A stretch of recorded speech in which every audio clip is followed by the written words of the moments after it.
Hello. I'm Catherine's dear friend. And I'm so proud of her for writing this book. Really. She wanted me to help her. She wanted me to write it. And for years I said, you can do it. You're going to do it. And she actually did it. Isn't that great? Yay! And it's so descriptive. I've been using some of it in my writing classes to explain to girls how to be very, very descriptive. Caress the divine details, as Nabokov said. Okay, I'm going to read a little piece here about one of my main absolute heroes that Catherine got to meet way before I did. Okie doke. The mysterious, lanky Bob Dylan shuffled out onto the stage and mesmerized my fertile mind with the times they are a-changin', blowing in the wind, and the girl from North Country. Bob Dylan was the most beautiful man I'd ever seen. His soft curls were longer than regulation, and his skin was smooth and pale with just a hint of a beard. After the show, we went backstage, and Bob introduced himself, holding out his long, expressive hand to greet me. He had a gentle quality with a nervous edge. When I looked into his hazel green eyes, I felt a peculiar new shiver, like a quiver of lightning hitting my heart. There was a party at the home of Bob's booking agent, Ben Shapiro, in the Hollywood Hills, and Bob asked if I would like to go with him. Richard said I could go and that he'd meet us there. That was one of her many stepfathers. I didn't know it at the time, but Richard had filled him in on my weary background, so Bob took me under his wing. The party was at the top of King's Road, above Sunset, at a rambling old Spanish-style home.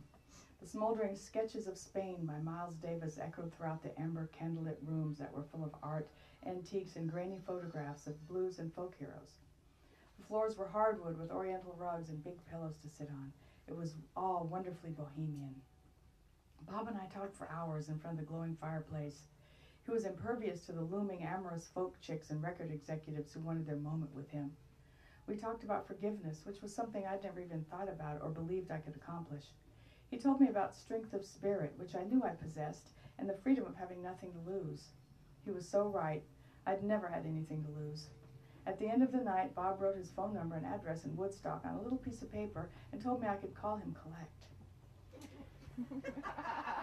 She was only 12, by the way. There was no hanky-panky here. No hanky-panky. Bob was a perfect gentleman, right? Yes, he was. Absolutely. Okay. I bought Bob's first album and played it till the grooves wore thin. My unenlightened fellow inmates at the orphanage did not share my enthusiasm. It was 1963. I was 13 years old, and the Beatles had just arrived on the scene with She Loves You.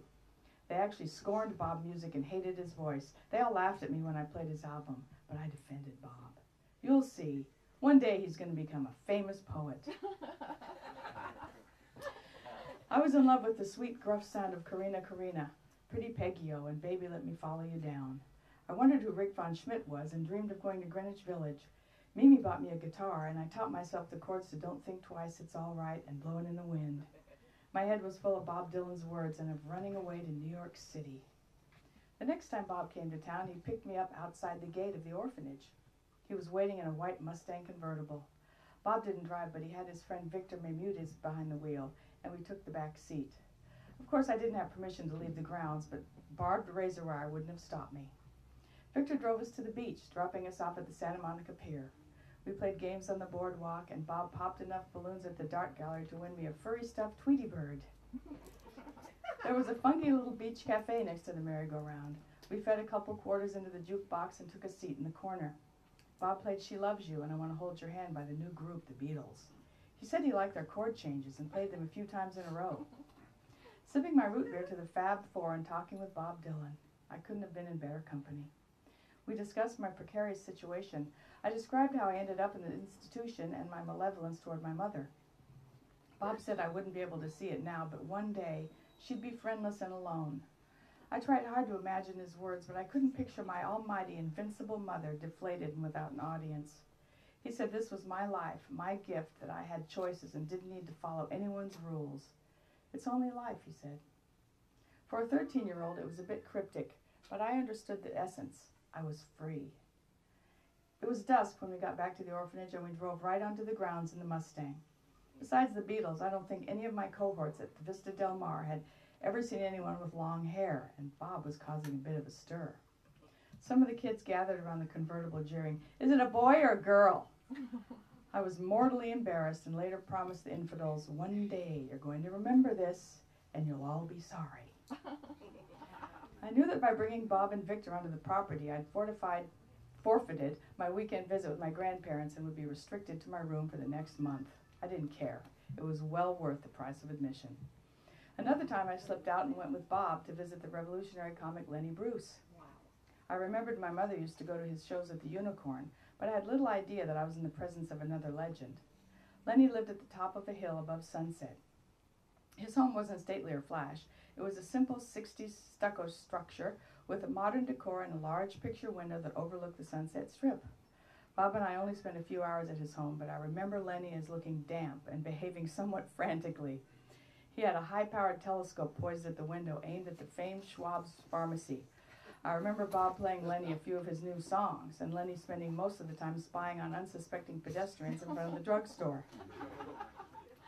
When Bob went back to Woodstock, I wrote him lengthy, girlish letters and called him collect for more words of enlightenment and wisdom. There were never any romantic overtones, at least on his part. I believed he favored me because of my extraordinary history and situation. In 1963, it was still uncommon to hear about child abuse and abandonment. Kids weren't taking drugs or running away. It was a more gentle time. I also think he liked my innocent enthusiasm and the fact that I got it. I understood what he was saying. Yeah.